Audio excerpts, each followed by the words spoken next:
Tutor, where school is made simple. Let's go. As we saw before, when we were able to cut a segment into half, that process is called bisecting. Sect means to cut, bi means two, so we're going to use this same concept to form an angle bisector. Using the same logic, that means we're going to take an angle and cut it into two equal parts. So let's start by picking our angle. Well, first we're going to pick a vertex for our angle and then draw the two edges of our angle. Then we're going to pick a point A on one of the sides, and we're going to use that to be the length or radius of a circle so that we can find the same distance on the other leg, and we find that at point C. Now, I can move these points back and forth and see that they move in the same pattern. And then what I'm going to do is use this to draw a circle between them.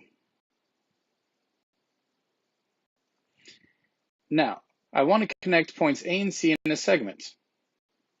And then I'm going to pick a point K somewhere on this segment. And much like we did with a perpendicular bisector, we're going to choose a point that's more than half of our segment length. And it's for the same reason that we use on the perpendicular bisector, and we'll see it momentarily.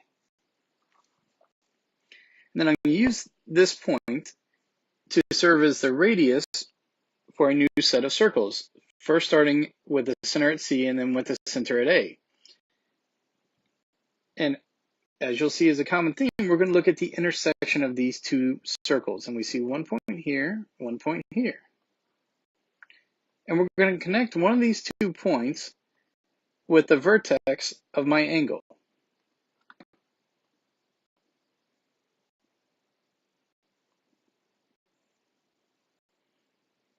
And then I'm going to start looking at the angles that I've now formed, because I can see I have one angle here and I have one angle here.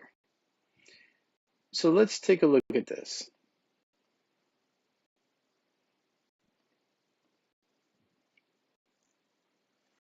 Let's first start by looking at the outer angle, angle LBQ. And then let's look at the first inner angle, which is ABP. And then finally, look at the second, which is PBC. Now, when I look at these, they do appear to be about half of the original, but let's confirm it by actually taking the original and dividing it by 2. And we find that they do match. So we've been able to successfully bisect an angle.